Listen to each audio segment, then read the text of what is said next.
Good morning and welcome. I'm Emily Lungard, Vice President of Elevate Greater Akron. I and my colleague Anna Pitts work every day to support the nearly 20 organizations of the Elevate Greater Akron Collaborative.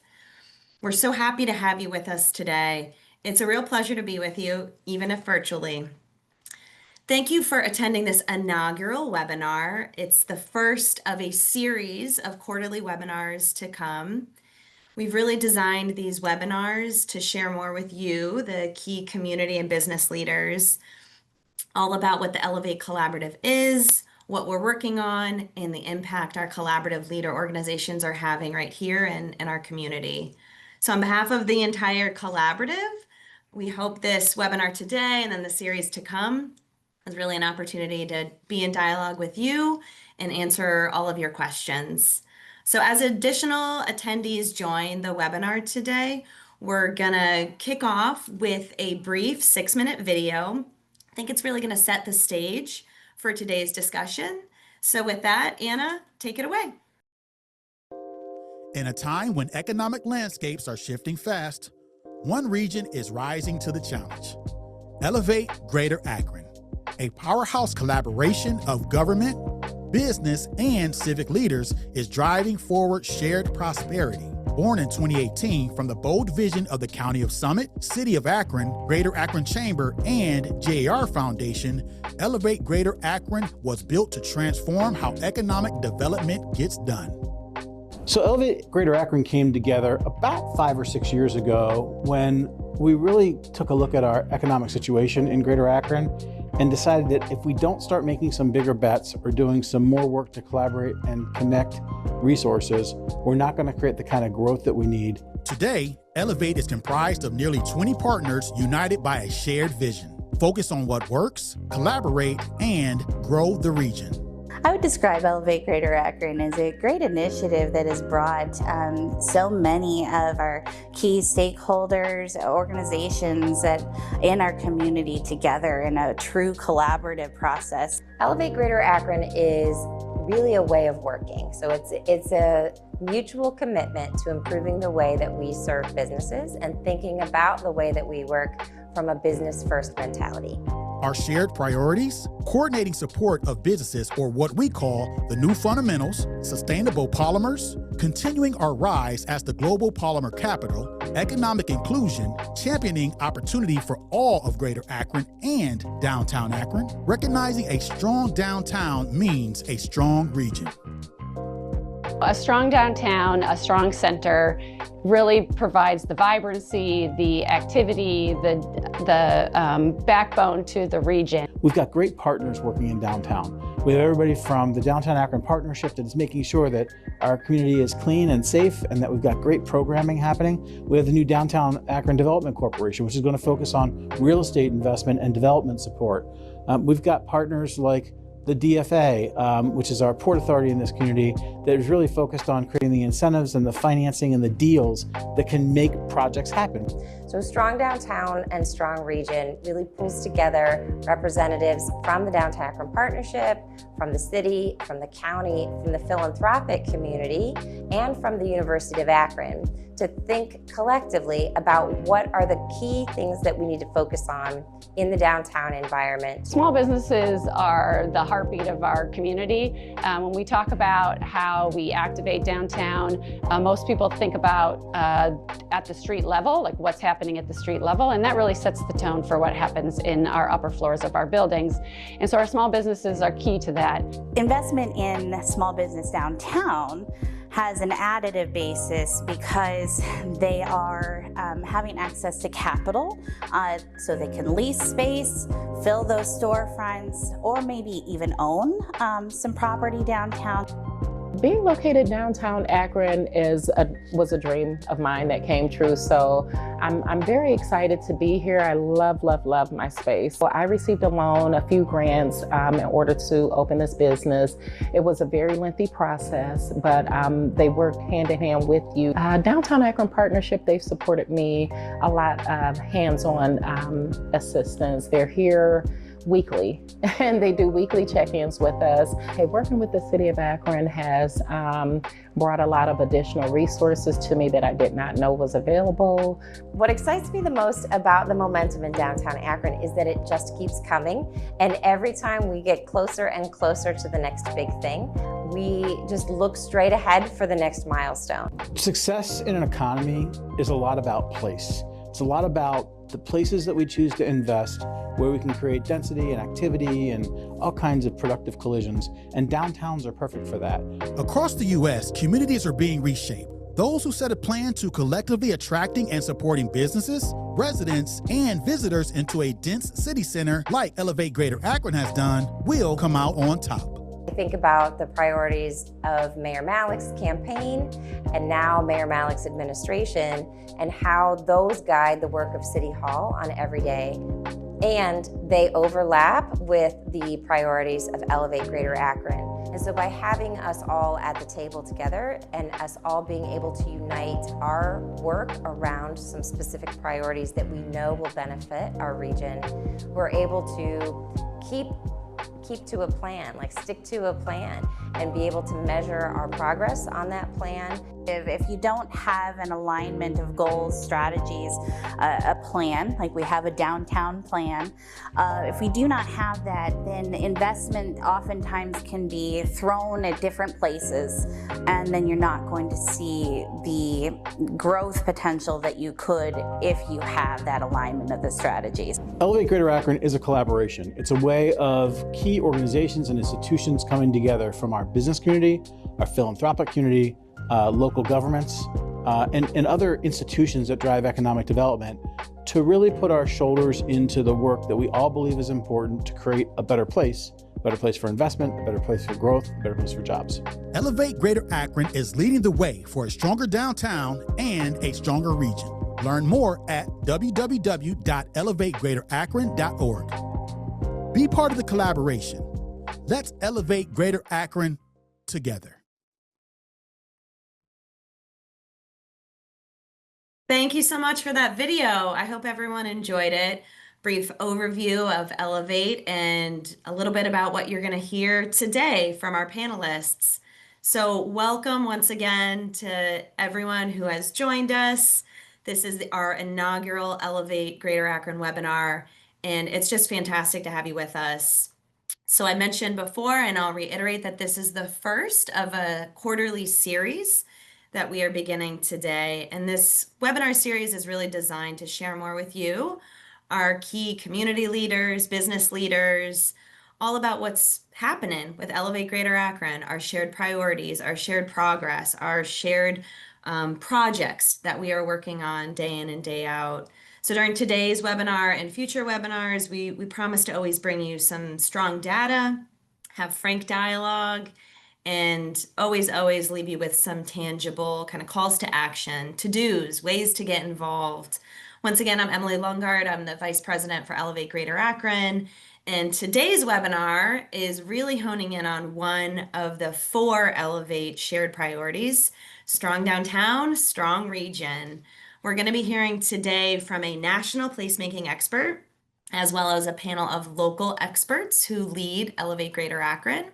We will be discussing what's happening here in downtown Akron, what's on the horizon, and how you can get involved. Before we dive in, just a bit of housekeeping.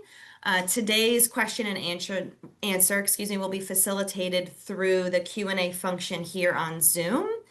As the program continues, just please feel free. We encourage you to place all of your questions there, and we'll be sure to get to them during the moderated portion of Q&A. We also have the chat feature, and we would love to invite you to introduce yourself there. We'd love to know who we're talking to today, who was able to join us.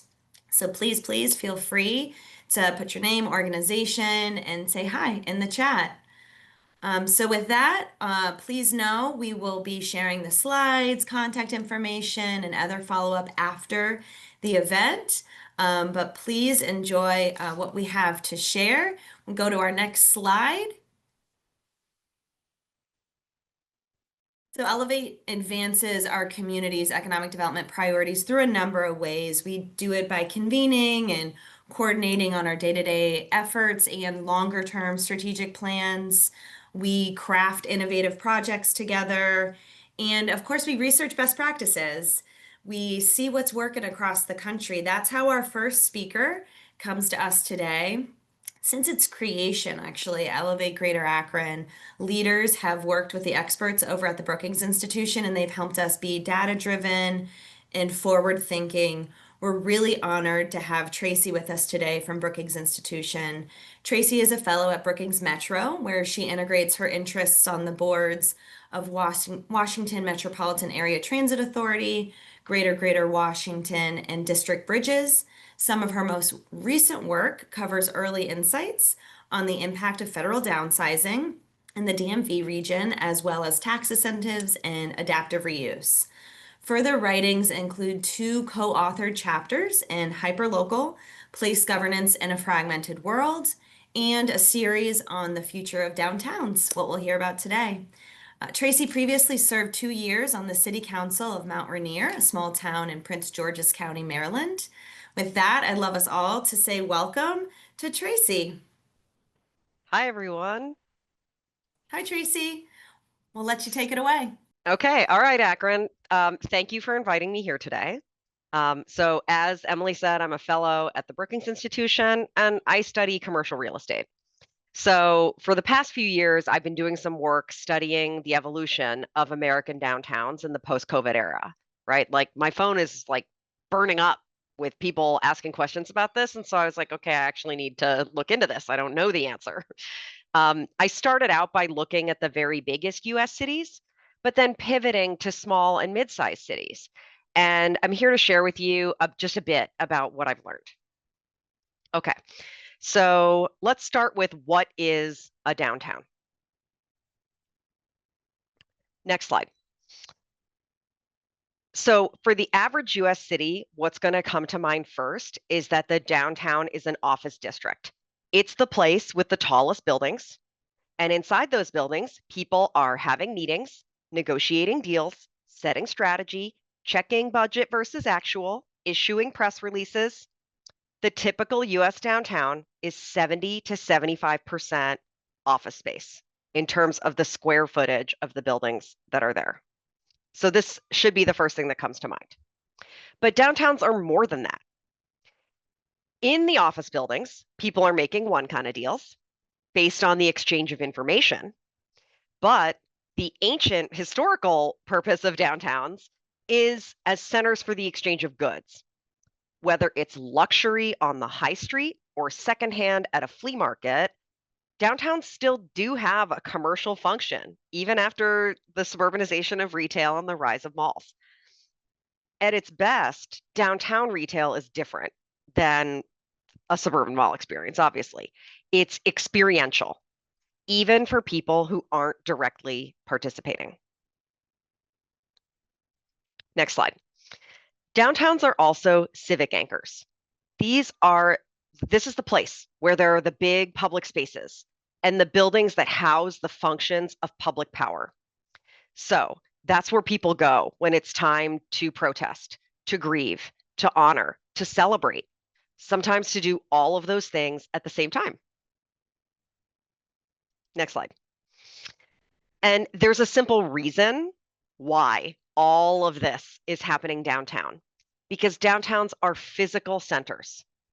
They are the place where infrastructure links become nodes.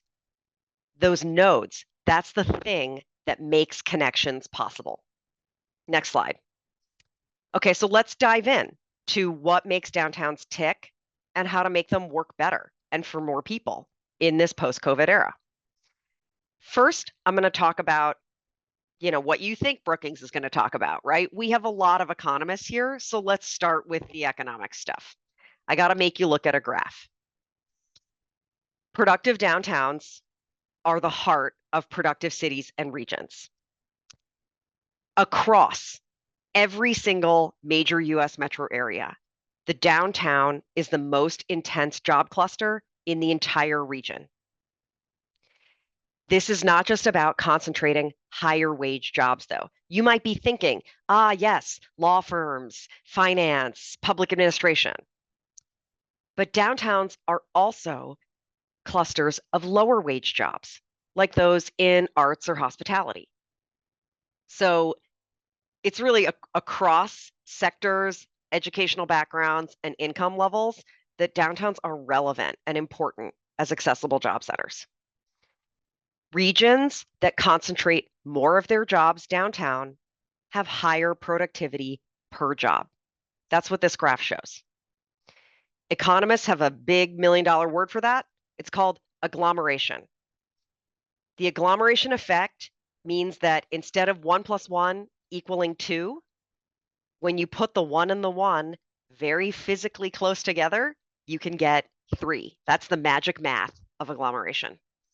So on this graph, I show the 37 largest US downtowns by number of jobs in 2019. I did leave out Vegas and San Jose because they don't have real downtowns. Okay, so this does not quite get down to the Akron level, but I just want to be clear that like the cities that you do see on this graph, this is not just all gigantic metros. Louisville, Buffalo, Cincinnati, they are dots on here. The point of this graph is that across city and region size, there is this very strong positive correlation between job concentration in downtown activity centers and regional productivity. The more jobs you put downtown, the more productive the region is.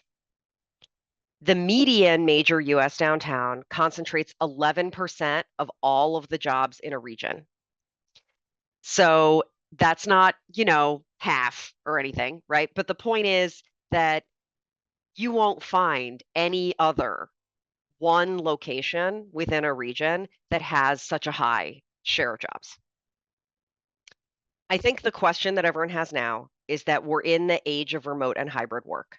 And so if I can just do everything online, do I need this dense office cluster in order to capture the productivity benefits of agglomeration, right? Because agglomeration, that's about physical proximity. So what does that do?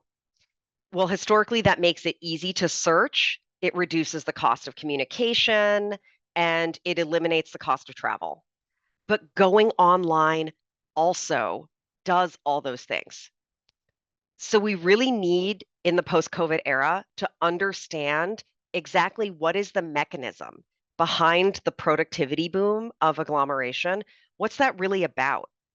And how can we retool downtowns in order to maximize that benefit and to make sure that it's as easy as possible to access? Okay, so let's understand how this happens. Next slide. The power of proximity works on 3 different levels. Okay, so first off, just when stuff is closer, it's easier to get to. And it may seem like the internet or AI is bringing everything within reach, but that's only for your priors, right?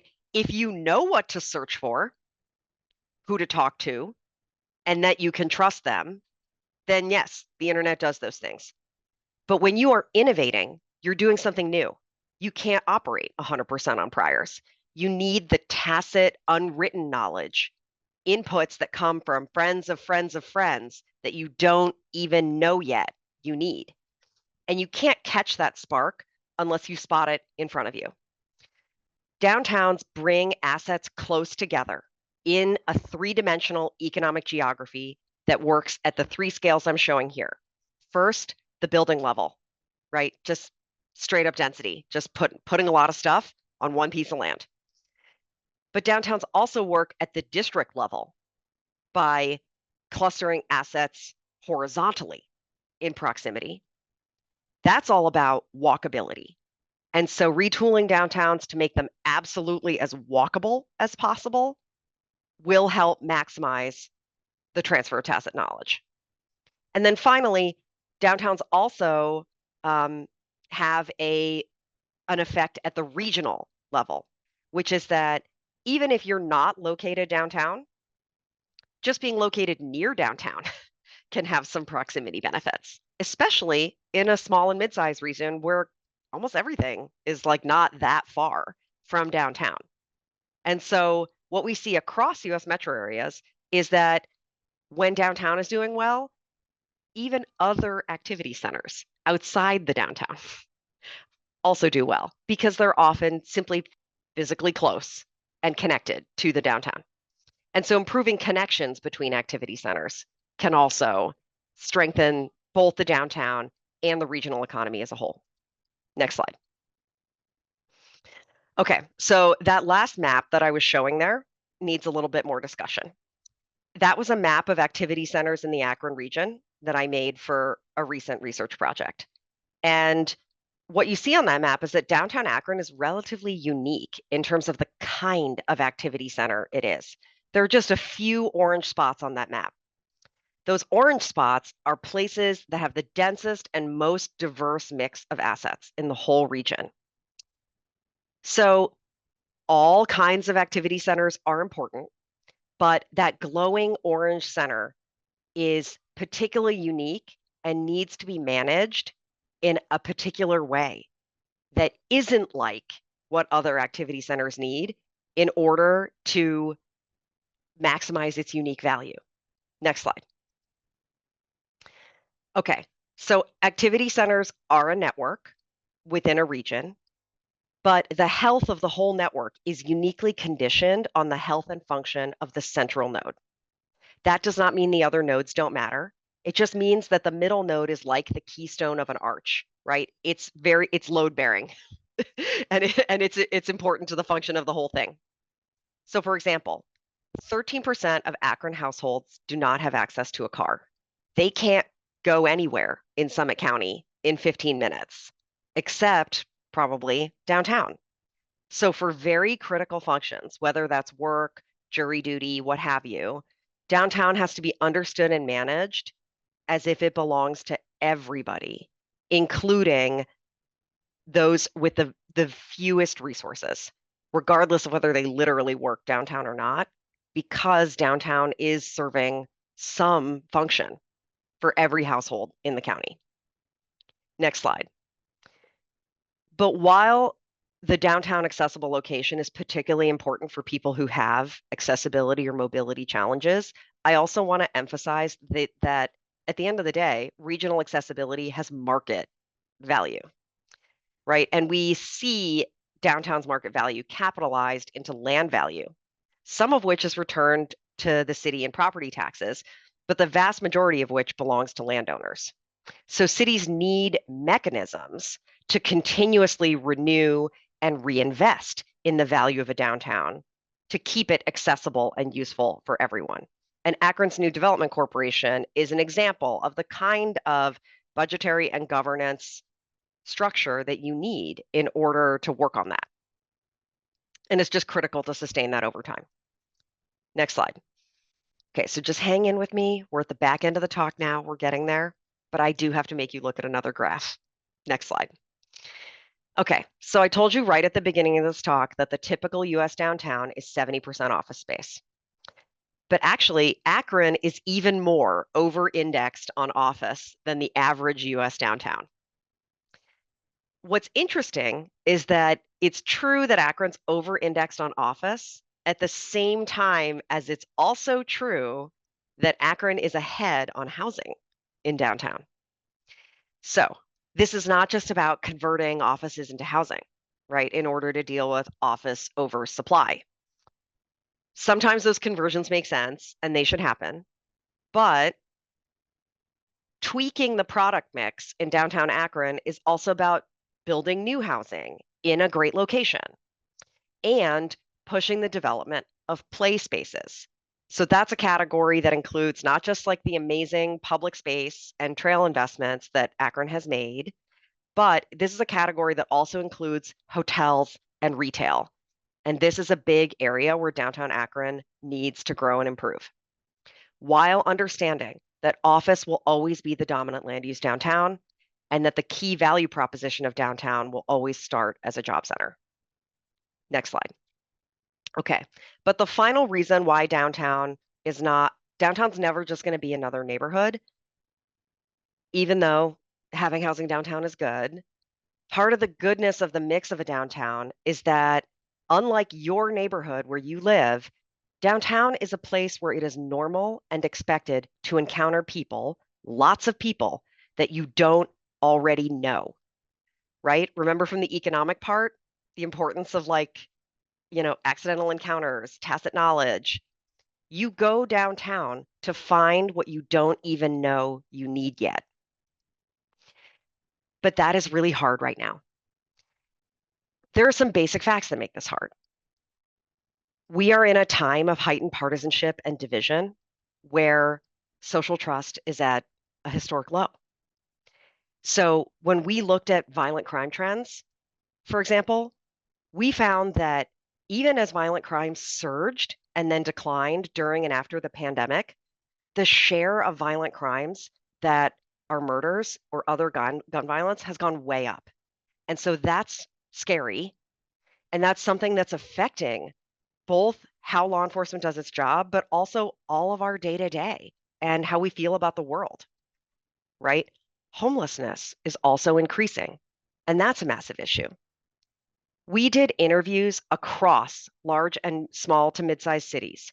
And what we heard over and over again is that the number one barrier to being successful as a small business owner or getting people back into the office as a major downtown employer, the number one thing we heard about was not, oh, I just really like being at home in my PJs. That's what we thought we were going to hear. What we heard was that the number one barrier was that people don't feel safe. I can't overstate what a problem that is. It's a chicken and egg situation regarding this heightened partisanship and division going on in the country. But the fact is that everyone deserves to feel and be safe. And our society needs to deliver that. But we have to acknowledge ways in which it's not. It's not new. It's been going on for a long time. What is new is that we feel it downtown. But it's actually going on everywhere. In fact, only a small share of overall crime is even located in downtowns, right? From a data perspective, what we see is that downtowns are very safe, even in the biggest cities. In most cities, the downtown share of crime is really low, but it has gone up in some places. And when you go up from a really low baseline, that translates to a huge percentage change increase. And that can change how things feel in a real way, right? Like if something was 6% and it becomes 8%, that kind of sounds like not a big deal, but it's actually a 30% increase, which feels like a huge deal. And so I think that this is a lot of what's going on around the perceptions about safety. And so what do we do about it? That's what I'm going to end my talk with. Okay. So first, remember the map where downtown Akron was the glowing orange center of the region. The region has many activity centers, but because downtown is special, because of the many different kinds of assets that are clustered there, downtown Akron needs to be managed uniquely because she is not like those other girls. In a typical land use in the United States, one parcel has one land use and its own associated parking, and that's how the zoning code is written.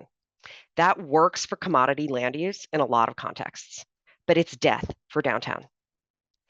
Akron needs to understand that downtowns are different, and they don't need fixing to make them the same as all the other land uses and all the other activity centers.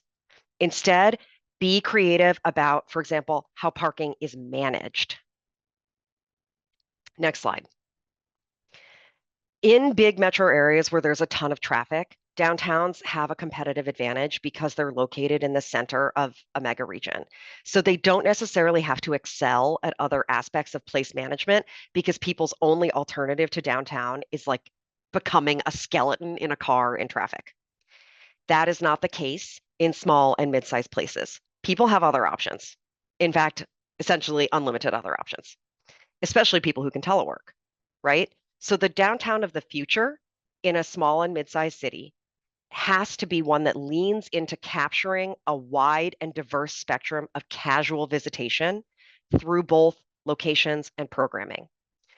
All the downtown partners that have been treated and budgeted as nice to have are must have.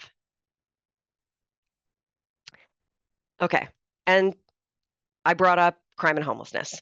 Obviously, do not let someone from Washington, D.C. log on to your webinar and tell you what to do about homelessness and crime, because it's not like we haven't figured it out, right? But what I've learned in my many trips to small and mid-sized cities is that it's in these places, in small and mid-sized cities, where cross-sector collaborations are yielding results way beyond budget in creating spaces where everyone feels and is safe. So, for example, in Akron, I heard about something I have never heard about in any other city, which is that the private company that owns a lot of the surface parking lots actually comes to a monthly safety meeting and takes input from others on how they're managing their assets, like lighting, patrol, like where the stuff should go. That is incredible. And every city needs to be copying that. In Cincinnati, the library has an amazing approach to welcoming all while empowering specific trained staff to maintain and enforce expectations and boundaries that are essential to this whole we live in a society thing. Small and mid-sized cities are making enormous progress on the biggest urban problems, crime and homelessness. And that's possible because they can identify shared goals that they specify and measure, and everyone co-owns the problem and how to get to the goal together. So my hope is that the biggest cities can learn how to do that too. This was a lot, so I'm going to stop talking now. Here are some things that you can read if you want to read more. But now let's open it up for discussion. Thank you, Tracy. Give you a round of applause here. I've seen many of those data points before, but I swear every time you make it interesting and good. I think I need a bumper sticker that says, Akron, she's not like other girls. I loved that. Thanks. A good question came through in the chat, Tracy, that I wanted to ask you. Are we seeing greater consideration of third places, third spaces, and their importance in downtown development and the local community? And could you speak to that a bit? Okay, so first let me translate for people who aren't placemaking nerds. The sociologist Robert Putnam came up with this third spaces concept. The first place is the home. The second place is where you work. And the third place is everywhere else. So he wrote about bars, coffee shops, church, bowling alleys. Those are the third spaces where when you're not cozy and in your private space and you're not being your work you're doing everything else that you do to live your life. You're acting out Richard Scarry's What Do People Do All Day? Third spaces are more important than ever, right? What's really challenging is that a lot of them are retail, and the business model of retail is changing way faster than the built environment is changing, and that's really hard for anyone who runs a third space type business. Third spaces are really challenged by this, hyper partisanship and just greater sense of distrust that we have, but they're also the answer, right? But we have to acknowledge that being in that environment, that makes it harder for them. And so that's why third spaces need more support right now than they might have 10, 15 years ago. They need more flexibility. They have to do things differently than they used to. So, this is an area in which I think there's a tremendous amount of innovation happening. That's really great, but also innovation is risky. And so it means people are also trying a lot of things that aren't working and they have to keep iterating.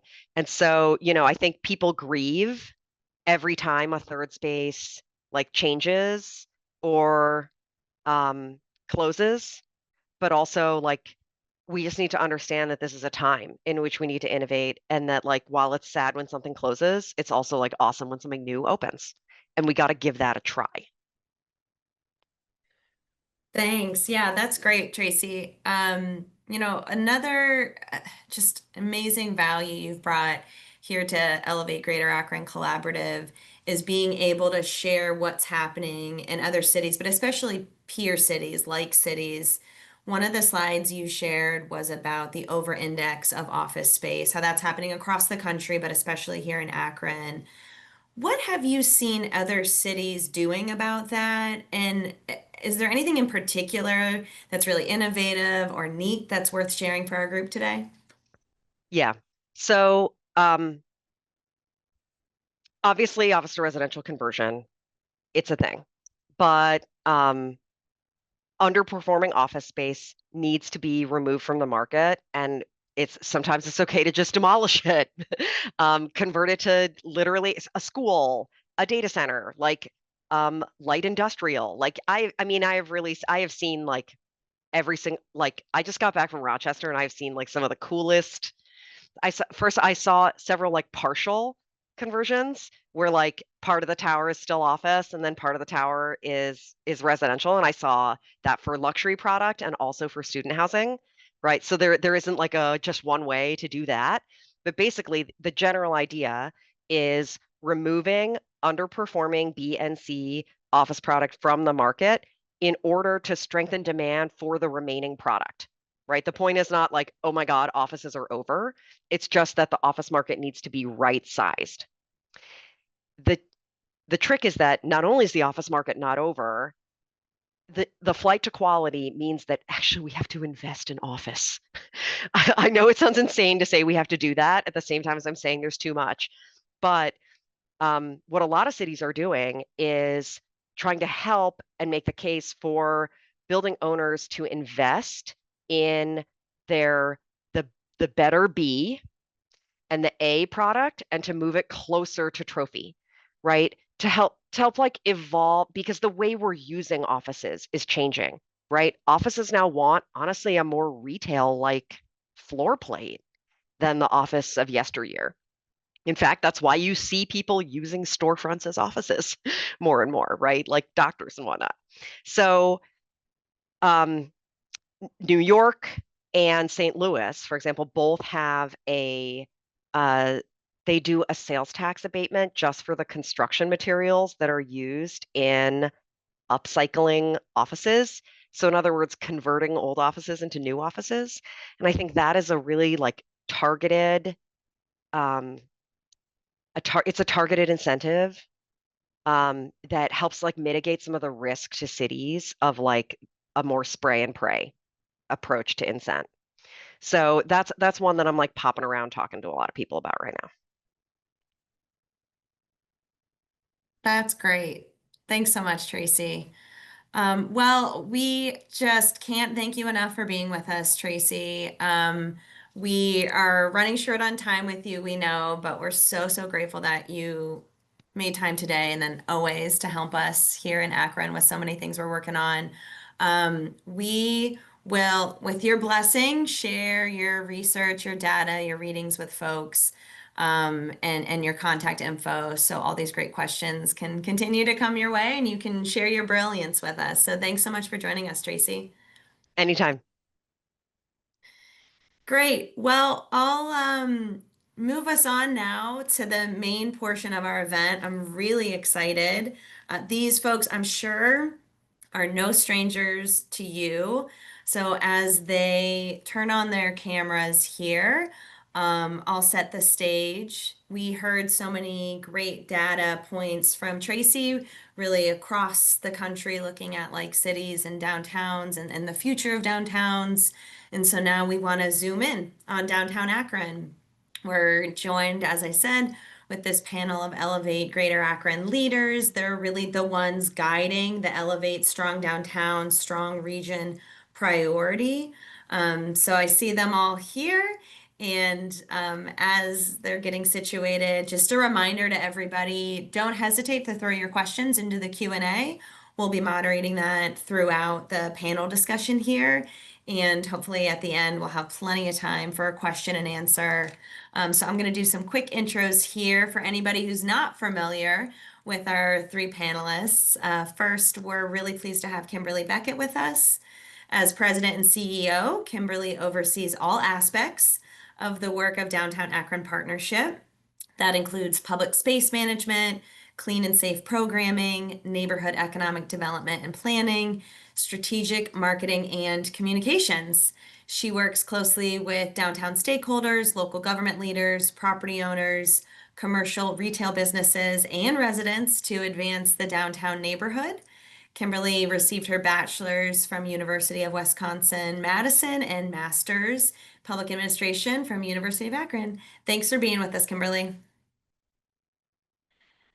Next, we have Chris Hardesty. Chris began as the executive director of the brand new Downtown Akron Development Corporation in July. Prior, he served as the director of economic development for the city of Canton. He has worked on various forms of development and citywide initiatives, including downtown development, adaptive redevelopment, residential redevelopment, site and greenfield development, and program and incentive development. In addition to that experience, he is another University of Akron alumni, holds an executive master of business administration from Walsh University, and is an Ohio certified economic development developer. Thank you for being here, Chris. Welcome. And last but certainly not least, we have Susie Graham-Moore.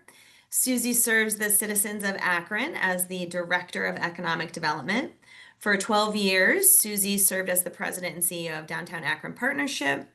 Before the role there, Susie's dedication to the community spanned over 18 years of public service with the City of Akron, from supervising recreation centers and public pools to developing innovative programming at Lock 3. Susie is a graduate of Kent State University, a member of Leadership Akron Class 29, and a 2015 Presidio Institute Cross-Sector Leadership Fellow.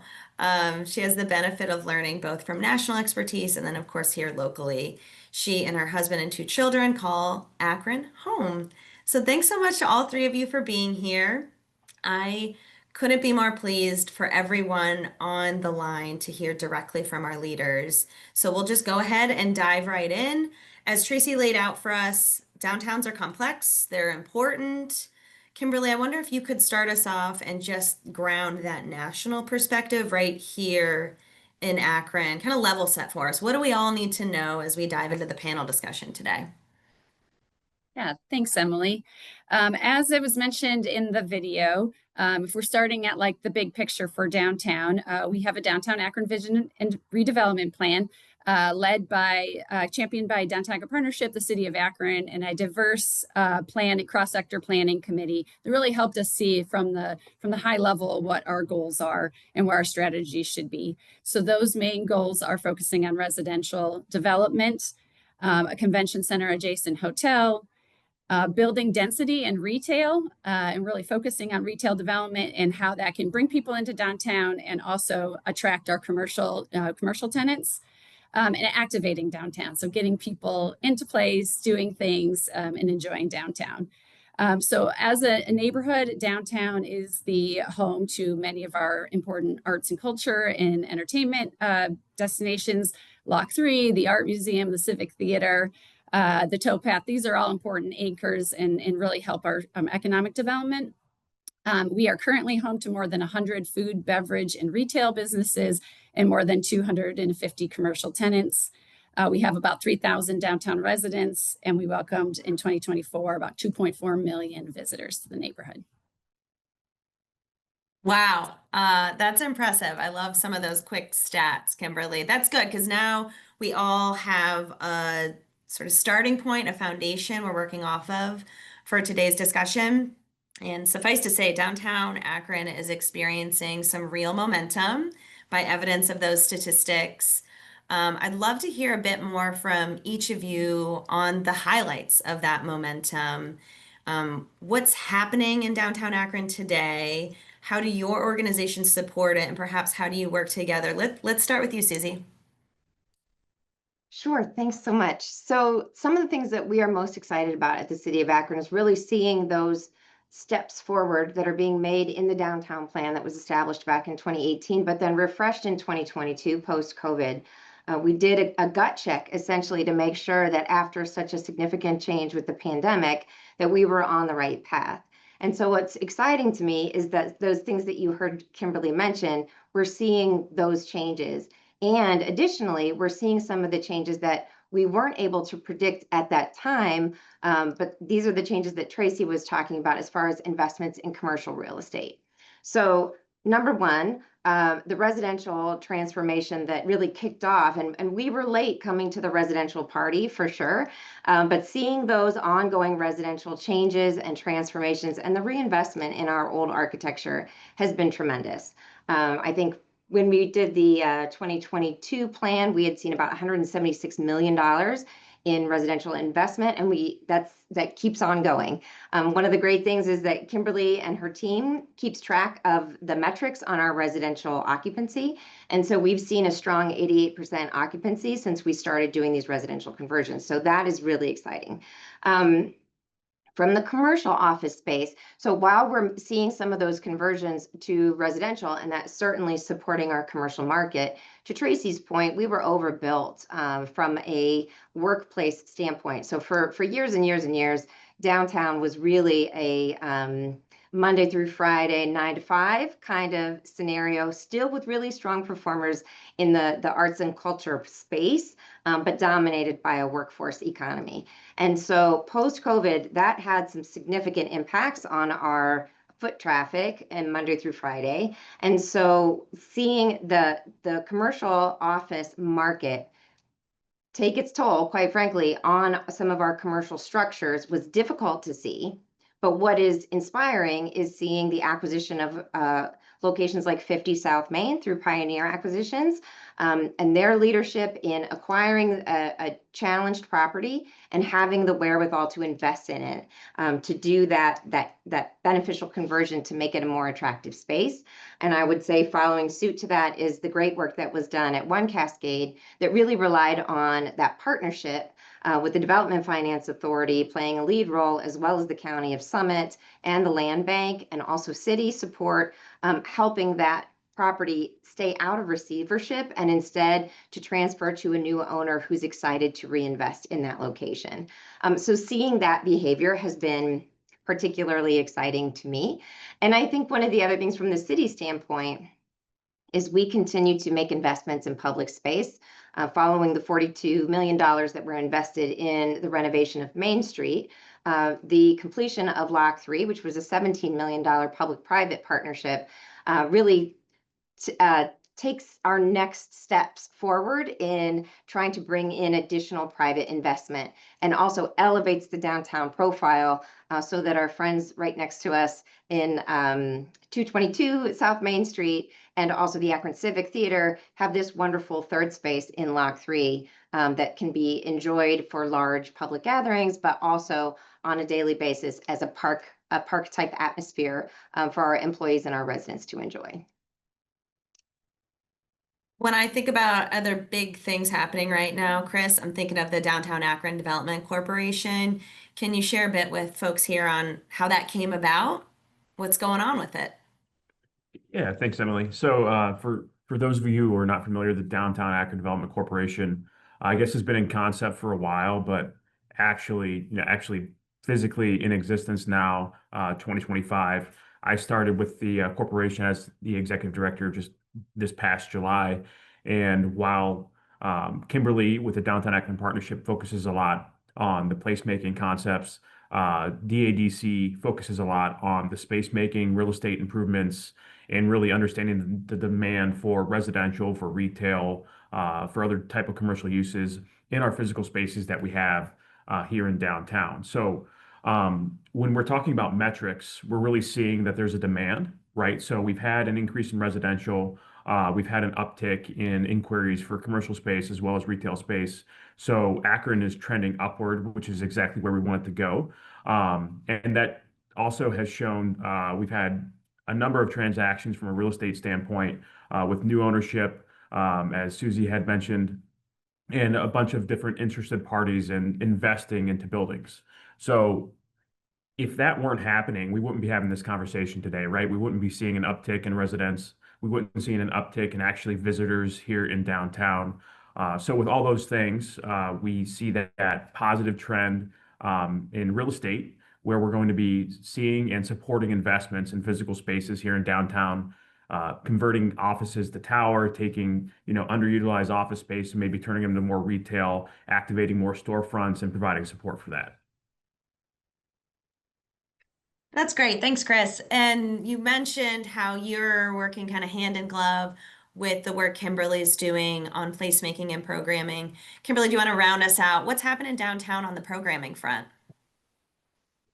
Sure. Yeah, I mentioned earlier we have really great arts, culture, and entertainment anchors that do excellent, put on excellent events and programming to bring people into the district. Lock 3 had an excellent first year, bringing increased attendance and bringing diversity in programming to just have lots of different things going for lots of different people.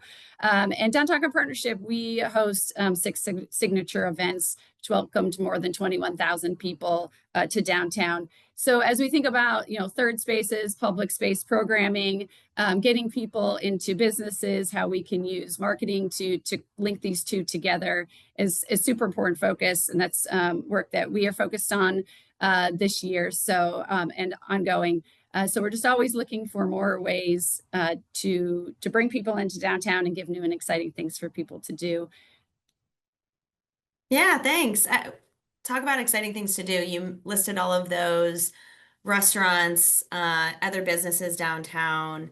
I'd love to hear from each of you a little bit more about the businesses that are getting you excited. When I think about downtowns, I think of the small businesses often as the heartbeat. And what's getting you all excited?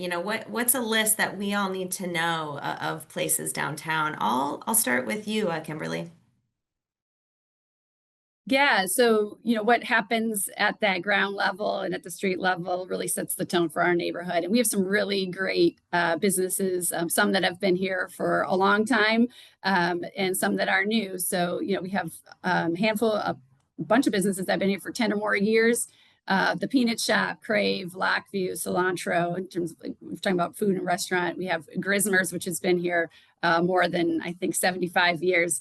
Up and coming, so some of our newer establishing businesses, Missing Falls, Street Craftery, Boiling House, Full Grip Games, and the Green Dragon Inn. So these people are, they're coming in, they're bringing their unique business ideas and diversity to the neighborhood, and so we have lots of different experiences. And we have some new businesses that are just getting established. So Crafty Steer, Bar Phoenix, Studio Exchange. So we really try to highlight these businesses in as many ways as we can. Our website has guides on how to experience downtown. All the businesses are listed there. And so we encourage people to go there to find out more about the great businesses that we have in downtown. Chris, Susie, what businesses are getting you excited these days? Well, Kimberly took all the businesses that we wanted to talk about. But in reality, everything that Kimberly talked about, all these businesses in downtown are fantastic establishments. And when we talk about small businesses being the heart of a downtown, or yesterday on our panel, we talked about entrepreneurship. Really, it's about people who care about downtown and that want to invest and start a business. And it's, up to us to support them. But, personally, if I had to pick a favorite child, right? So I love Cilantro. It's one of my favorite food establishments. I love the Tequileria as well. I was just there yesterday. Full Grip Games is a fantastic place. I'm a cardboard nerd, so I'll find myself there pretty often. And then all the perspective development and the conversations that we're having about all the people who are interested in and intrigued about downtown Akron and want to join this momentum. Some we can talk about. We talked about Crafty Steer, mentioned them briefly. Others, we're still in conceptual development. But those are just a few that, get me really excited about downtown and have ownership that cares. And, at the end of the day, we love people who care about downtown. And I think the only thing that I would chime in, so Tracy mentioned agglomeration as a benefit for the downtown environment. And I think the micro version of agglomeration is where we see these districts, like micro districts emerging, and where those small businesses play off of each other in a really beautiful way. So the north side comes to mind between the Marketplace and the Cellar, Luigi's and Zebra Martel. They are pushing all the pedals at the same time. The north side Speakeasy and Jilly's, that enclave of small businesses, really, they lean on each other. They play off of each other in a really beautiful way. So I guess from a location standpoint, I would highlight that because of the way that they they complement one another, and they work together to make sure that they are serving a really wide customer base.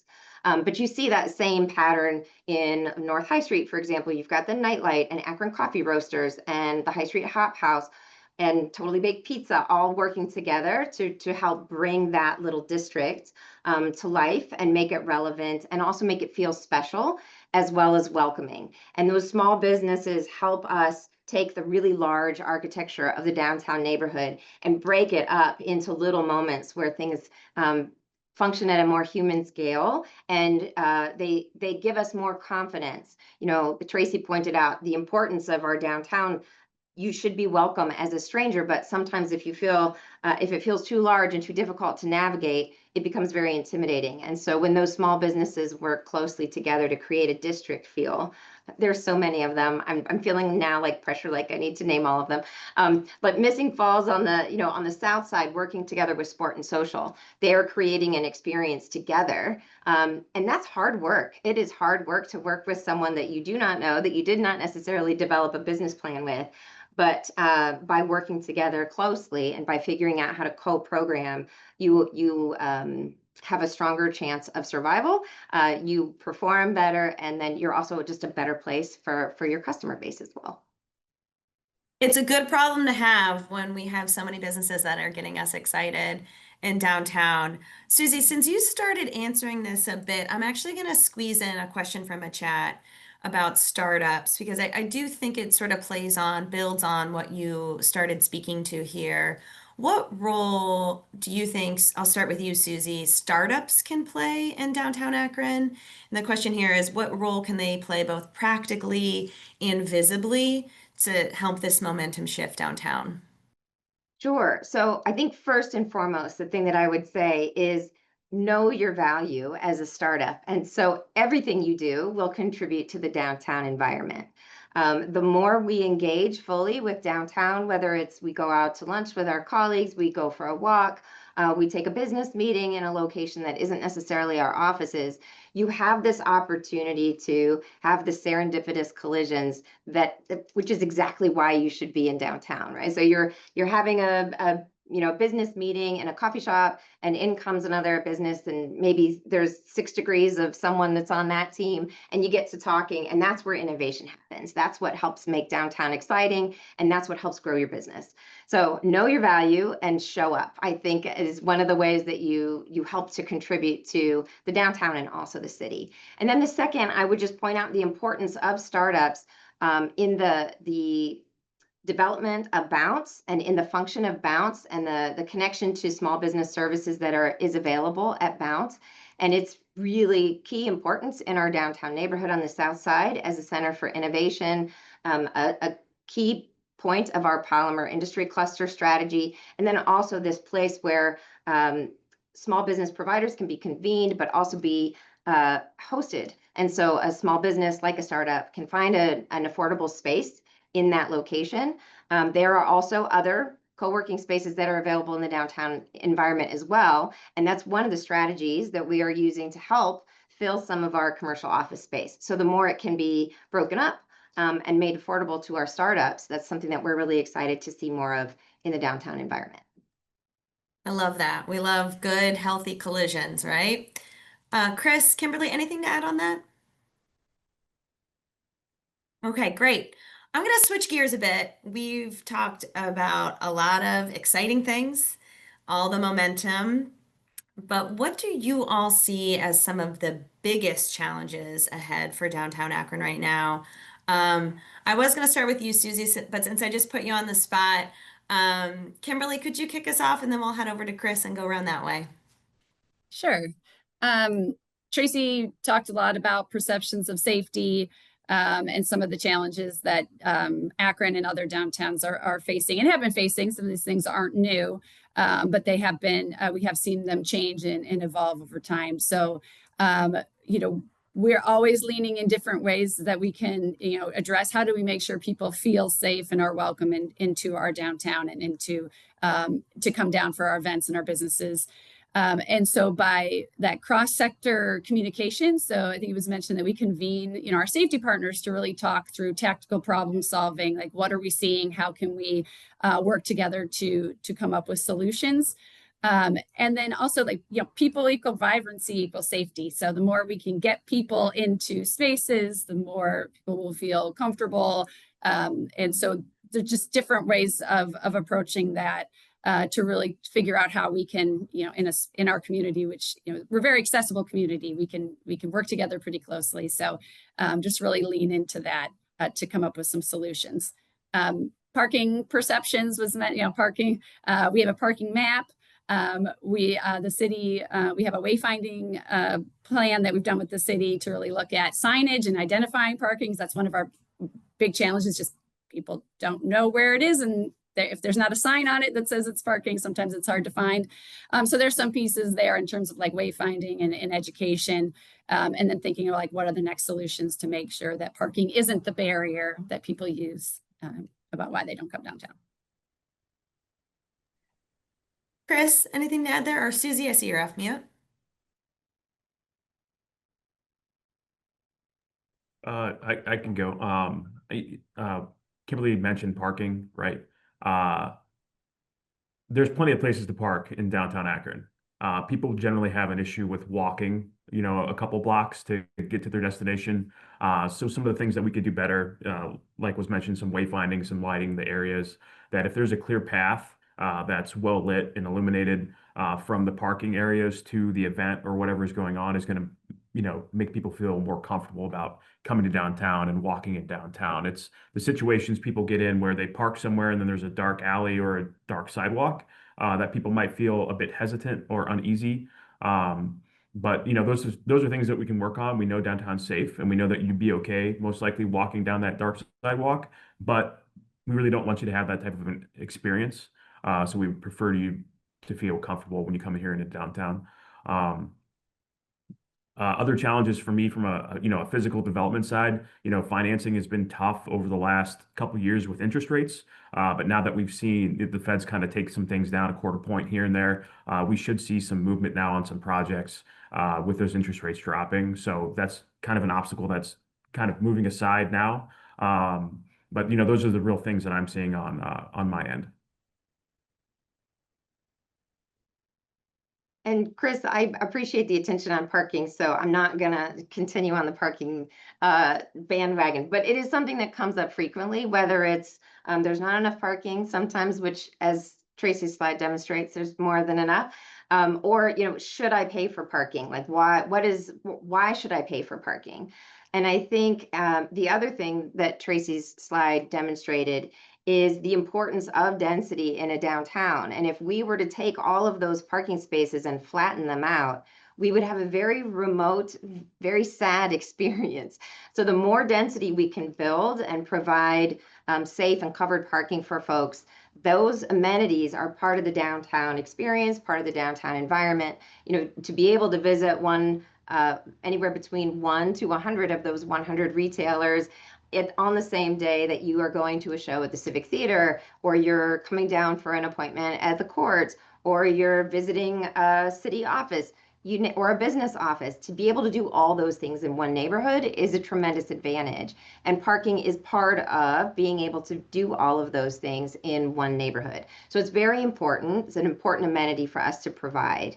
The other thing is with safety. As Kimberly pointed out, we work collectively on a call that Kimberly's team at Downtown Akron Partnership hosts. We also have lots of layers of security that help to keep downtown safe and vibrant, between whether you're talking about our police officers, the police officers that are on the district duty. We have walking beat officers in downtown. There are also officers that are deployed for our downtown outdoor refreshment area. And they work really closely with the Downtown Akron Partnership ambassadors, who also work with community support services for outreach ambassadors for people who may be homeless in the downtown environment. So there are lots and lots of layers, as well as independent security teams in some of the buildings, and getting them all to work closely together and communicate is an important part of making sure that we have a safe and secure downtown. But the more we experience downtown and the more we sort of lean into the social contract of, if we are showing up outside, we are actually helping to heal a lot of the loneliness and concerns that we have as a society. So downtown can also play a really important role in helping us live together better across our entire community. Thanks, Susie. I'm really sensing a theme here, right? It's 90% of life is just showing up, right? Being present, showing up downtown sounds like such a big takeaway from today's conversation. I'd be remiss, Chris, if I didn't take this opportunity to see if you can give us a peek behind the curtain over there at the new Development Corporation. What's coming down the pipeline that you might be able to share with us, both in terms of projects, but maybe new tools, new programs. What can you share with us? Yeah, I'd love to. So I was writing down a few notes here. So we have, we mentioned earlier, we have a number of properties that have changed hands over the last, 3 or 4 months. Quaker, Huntington Tower, First Energy Tower, PNC, other smaller facilities here in downtown. Some are slated for possible conversions into different uses. Others are slated for kind of just a revitalization of the current use that it has. But ultimately, what we really have too, touching on some more residential components, we have almost like around $150 million of planned development for residential conversions here in downtown, which is 500 plus units. Many of those projects have pursued tax credits, been awarded tax credits, are working on some small gaps in their financing to get those closed. We could expect those to probably come to fruition here within the next 24 to 36 months from construction start to completion. Another extremely exciting project in downtown is Quaker, and the conversion of that into a hotel that can directly support the convention center here in downtown. We've been working with them very closely. They're going to be pursuing some funding through the state. As always, I work really closely with Susie with the city and Kimberly when we're approaching those types of projects and making sure that we're all just representing a united front when we go forward with those. A number of small projects. We talked about Crafty Steer. That's going to be a huge win for downtown to get that space activated. Other small businesses that are coming into our environment. And also, just a few weeks ago, when we talk about programming, Downtown Akron Development Corporation launched the Business Development Grant Program here for our downtown with a focus generally in and around South Main Street within a few blocks and from the north side down to Canal Place and Barges. And that's a program that is basically focusing on real estate improvements. So HVAC, plumbing, flooring, anything that is affixed to the property, so you can't unbolt it and leave if unbolt it and take it when you leave. It's eligible for up to 1/3 reimbursement grant, capping at $50,000. So if you have a $150,000 property improvement of all eligible items, when you're done, you can apply, approve. When you're done with the project, come back to me. We'll cut you a check for up to 1/3 of those costs that are eligible costs. And also right now, we're working really closely with Susie in the city and the planning department to work on some signage improvements and a possible facade improvement program coming in 2026 to help with signage, awnings, lighting, things that really can light up our street edge and make it seem accommodating and friendly and approachable. We love the new business development grant program, Chris. That among all those updates is really exciting, both for existing businesses and new alike. Susie or Kimberly, anything to add there? Okay, great. Well, I'd love to kind of wrap up this portion before we hop over to some of the good questions that have already come through in the chat and ask you all to leave us with the vision. We've heard a lot about the downtown plan, but paint a picture for us. What's to come in downtown? How does everyone here fit into it? How do you all fit into it? I'm going to ask all three of you to answer that. Let's start with you, Kimberly, and then we'll do Chris and Susie. Yeah, so I think for me, like the vision of downtown is people, right? Like people doing things, people coming downtown for business, people coming downtown to do fun things with their family, people coming downtown to eat and experience, just different types of entertainment, arts and culture activities. So the more that we can do to find different ways to make it welcoming, through our streetscapes and through the different signage and our marketing materials and in different ways that we just say like, hey, we want you to be part of our neighborhood, and having that invitation. I think that's where I see our vision is just find like, how do we get more people to join in with our vision and our goals of making this a really exciting neighborhood for the city and the county and the region. I would agree with that.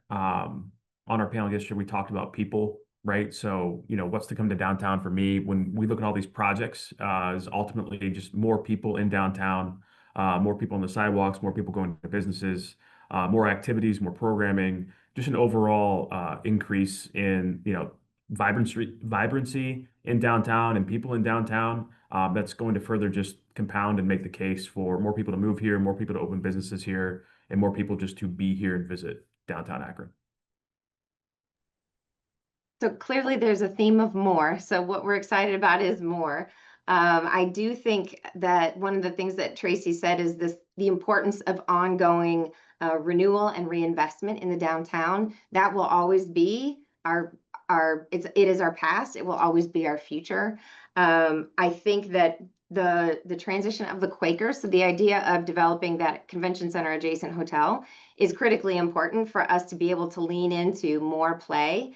So I love the idea that our downtown, in this time where we've emerged from an awful lot of seriousness, very difficult challenges, and still more challenges ahead, but the idea that we should be leaning in more on play and how might people use the downtown environment as a place for them to find joy in their life and to find human connection as part of that is particularly exciting.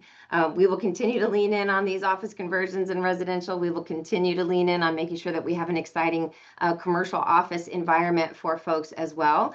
As has been illustrated in this discussion, all of those things are important all of the time. But right now, we are focusing on reinvestment in some of our existing architecture.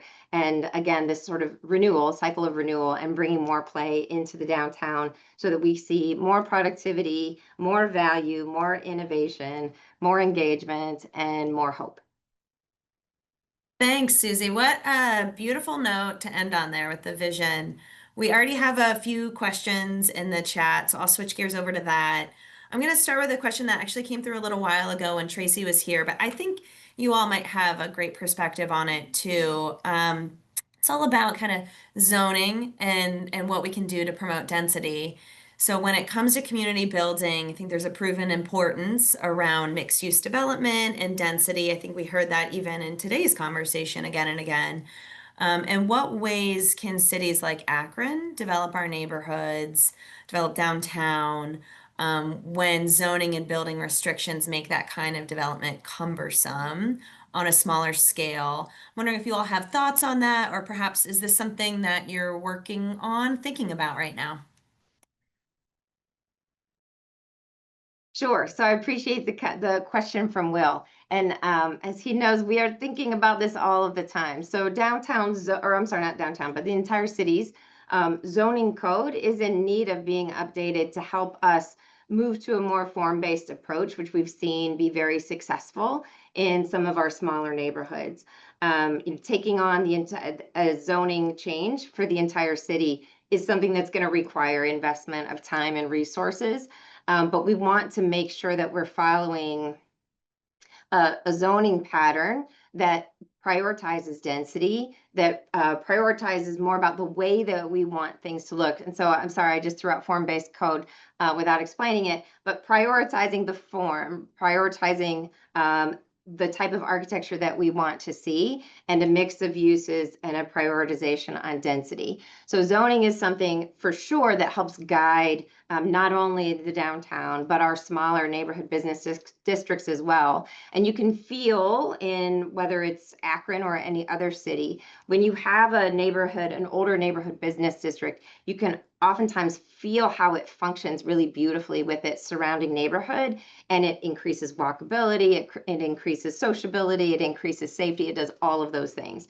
So that's where zoning is an incredible tool that the city can use to help to improve all of those things, not just in the downtown, but our neighborhoods as well. It's a great question. Thanks, Will. It is indeed. Thanks, Susie. Switching gears here to recruiting businesses, especially retailers downtown. A good question here that downtown, especially on Main Street, has seen some retailers close their doors and move locations. What strides are being made to recruit businesses, especially retailers, to downtown? Maybe Kimberly, we can start with you. Sure. Yeah, so retail, as Tracy mentioned, is in its own, how do I say, challenging phase of figuring out what it is going to be, right? It's changing everywhere. Online shopping, all these things have also always impacted so much of our behavior. Retail is not easy, and especially not easy in a complex neighborhood like downtown. So there's kind of two approaches. I think one thing that's helpful in terms of prepping spaces, we have like our physical spaces are challenging for our small businesses. They're too big, they need more work. So Chris's program for tenant improvements is important and an important step in helping people get spaces that are usable and welcoming for small businesses. And then also through some of the work that we have with our small business providers of helping, retailers and businesses in general figure out like how to get their best business plan and their best, to get their business side to be the most successful that they can be. So we can provide both services and sharing information, providing the backbone support to activate the neighborhood that will help that. But it is not retail is not in its easy spot right now. So we're just trying to figure out the best ways that we can collectively work together to support our existing businesses and then also bring in our new businesses. Chris and Susie, anything to share on that? Yeah, so we always want the new shiny object, but I feel it's really important to state that while we do want more retail or more businesses in downtown, we can't forget about the people who've been here and have existed here and have gone through the trials of what it's been in downtown through COVID, through construction, through just downtown Akron. So while the programming we're creating is going to support an attraction and show that there's love and support for the businesses to come into downtown, but it's also meant for supporting the businesses that have been here and have invested here. So when we can get a really good footing with our existing businesses and have them really humming from their overall business, we can really turn and focus on what more do we need, what other types of offerings and variety of retail or food or whatever it might be do we need, and then we can key in on that and work on an attraction package. The only thing that I would contribute to that as well is these ongoing investments that will bring more people into downtown all are in support of retail. So we all want to see a thriving retail scene, and we need sufficient customers in order to produce that. So by, again, leaning in a little bit, so we've got some good things going on in the workforce time. We've got folks coming in certainly for our arts, culture, and entertainment anchors play a tremendous role in supporting our retailers. So you will never see as busy a night in our downtown restaurants as when the Civic and the Night Stage and EJ Thomas are having a show. So they are playing a critical role in also bringing in customers to help us grow our retail scene. And then I think this, again, leaning into the development of a convention center adjacent hotel would bring in conventioneers for overnight stays, which is also going to help add more customer base to our retailers, help them thrive. And as there's more, we're sort of like growing the pie of customer base, you are able to attract additional retailers as well. And they will also be attracted to complementing those overnight stays with more things to do in the downtown. And so again, thinking about that play pillar that we want to build up, there's an opportunity to not just bring in more things that might be like restaurants or coffee shops, but also thinking about more things to do that people could experience as part of their visit to downtown. That's great. Thanks. I think we have time for the last two questions here. The first on transit and then the next on arts and culture. So on the transit front, a good question came through. Has there been any consideration for increasing transit access between the suburbs and downtown? This would alleviate the need for parking of cars and could increase foot traffic for businesses, as downtown is, as we're talking about here, very walkable. Any thoughts on that, panel? I have one thought. So there was actually a significant investment in two of the primary corridors that run through the city of Akron, and as well as others, but through the Metro Direct, when they were rethinking their transit lines, the frequency of Exchange Street and Main Street transit increased. So that there's only, I believe it's 15 minutes. I'm hoping somebody's on Metro. Somebody from Metro can jump into the chat and correct the facts that I'm going to get wrong. But they increased that frequency so that folks know they can expect a bus will come down in a 15-minute increment and have to do less planning when it comes to like, I'm going to ditch my car and hop on Metro. So that I think is really exciting. And then Metro has worked closely with Downtown Akron Partnership and also the city, thinking about transit-oriented development projects that could happen in the future to again help us connect more people in the downtown neighborhood. And I would also add any type of like workforce housing projects, additional housing and residential projects also help from an inner city standpoint.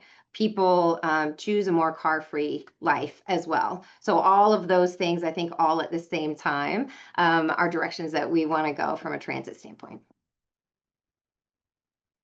Thanks, Susie. We'll shift gears to our last question here on arts and culture. So we know arts and culture consistently brings real energy downtown. Some good stats here, more stats. The Civic and Night Center alone hosted 332 events and about 151,000 people so far this year. How are our downtown culture assets being leveraged in your strategies and in the work happening right now? Sort of a part two here. How can we as a sector help to support and expand that work to continue the momentum? Let's start with you, Kimberly. Yeah. So yes, all arts, like I've mentioned a couple times, and that's right on, like it's such an important part of our activity downtown. So the more that we can focus on marketing and reaching more people, getting out that message about what we have to offer and the importance that it plays in our economy is super important. All those things lead to like our questions about like, well, business attraction and talent retention and attraction as well, as we talk about how we're connecting and how we're getting like our University of Akron students to really feel like this is a place for them and to stay after they graduate. So the more, this programming and activations are super big parts of our work. And so the more we can lean into those activities and really showcase them as important, arts, culture, and entertainment, placemaking, it's all economic development. So really they just contribute to the work that we're trying to do in terms of filling our storefronts and our commercial properties and getting residents down here. They're just super important parts of how people make their decision on where they work, where they live, and where they play. Wonderful. Well, with that, I have to give all three of you another round of applause here. Thank you so much, Kimberly, Chris, Susie. It always feels like we need more time because you shared so much good insight, data, plans with us. Thank you for being with us. So I'll wrap us up here. Want to just, as promised, leave everybody with some ways to get involved, some calls to action, you could say. The first, and I think we heard this in a lot of different forms today, but we're phrasing it here as be a downtown ambassador. If you're not already, sign up for the Downtown Akron Partnership text alerts, newsletters. You can purchase a gift card, get your holiday shopping done a little early, and support vibrancy in Downtown Akron. And come on down. We want you to be present. This QR code takes you directly to an opportunity to learn more about those gift cards and what else is happening downtown. Read the plan we've been talking about. It is fantastic. If you're wonky like me, you're gonna want a lot of time with this plan. It's incredible what leaders here put into the Downtown Akron Vision and Redevelopment Plan. This QR code takes you right to it. Chris mentioned the new business development grant program, the incentives for existing and prospective businesses. It's fantastic. What you can do is help us promote it if you are a business that's interested or you know a business that's interested. I'm going to share Chris's contact here in a second, and he'll be the best go-to. And last but not least, your questions today are proof of how important your advice and feedback and just overall sort of support for the work we're doing is. We want to continue to get that feedback from you. So please help us, on our projects as they advance in the strong downtown, strong region sort of area of work here of Elevate. Reach out to me if you want to get involved on a more day-to-day basis. We'd love to have your input. And so last, I want to make sure we're sharing contact info. There's a lot of different ways to stay up to date with our organizations. You can take a screenshot here or a quick photo. We'll follow up too. We all have newsletters. We all have social media channels. We would love to stay in touch with you and to keep you up to date that way. So just got to say thank you one more time on behalf of the entire Elevate Greater Akron collaboratives, almost 20 organizations. It's so fantastic that we were with you today. Here's the emails that I promised. We'll circulate those too. And one last sort of plea for everyone here. We will be sending out a survey, and we'll just ask you all to continue to give us your really great feedback. We want to make sure that our future webinars and all Elevate programming is as helpful to you as possible. So thank you in advance for taking the time, just a few minutes to answer that survey. With that, thank you one last time. Thank you to all of our panelists and speakers. I hope everybody has a great day, and maybe I'll see you downtown sometime soon. Thank you.